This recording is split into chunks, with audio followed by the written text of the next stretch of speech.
আমরা কেউ সংখ্যালঘুও না, কেউ সংখ্যাগুরুও না। আমরা সবাই এদেশের মালিক।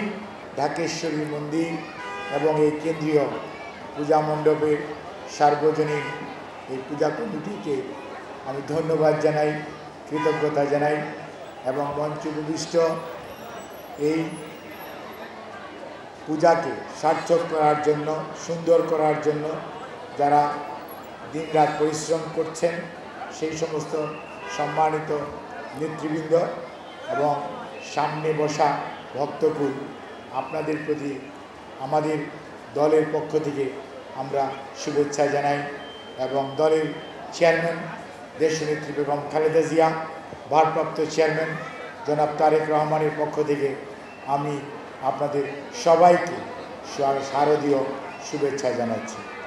আর আজকে যে উৎসাহ উদ্দীপনার মাঝে সারা বাংলাদেশে যে দুর্গা উৎসব চলছে, আমি গতকালকে ছিলাম দিনাজপুরের অজপাড়াগাঁয়ে, মানে হাকিমপুর, বিরামপুর, ঘোড়াঘাট এবং হিলিতে।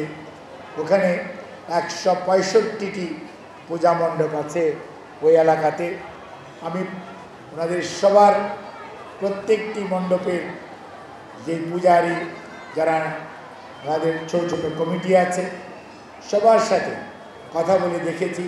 তাদের মধ্যেও বেশ উৎসাহ উদ্দীপনা এবং কোনো ধরনের দুশ্চিন্তা ছাড়াই এই উৎসব পালন করছে। এবং আমরা সবসময় বাংলাদেশ জাতীয়তাবাদী দল আমরা বিশ্বাস করি সকল ধর্মীয় সম্প্রদায় আমরা সবাই মিলে, আমরা বাংলাদেশি, আমরা কেউ সংখ্যালঘুও না, কেউ সংখ্যাগুরুও না।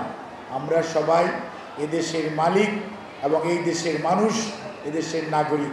সবাই মিলেমিশে আগামীর বাংলাদেশ গড়ার প্রত্যয় ব্যক্ত করে আবারও আপনাদেরকে শুভেচ্ছা জানাই।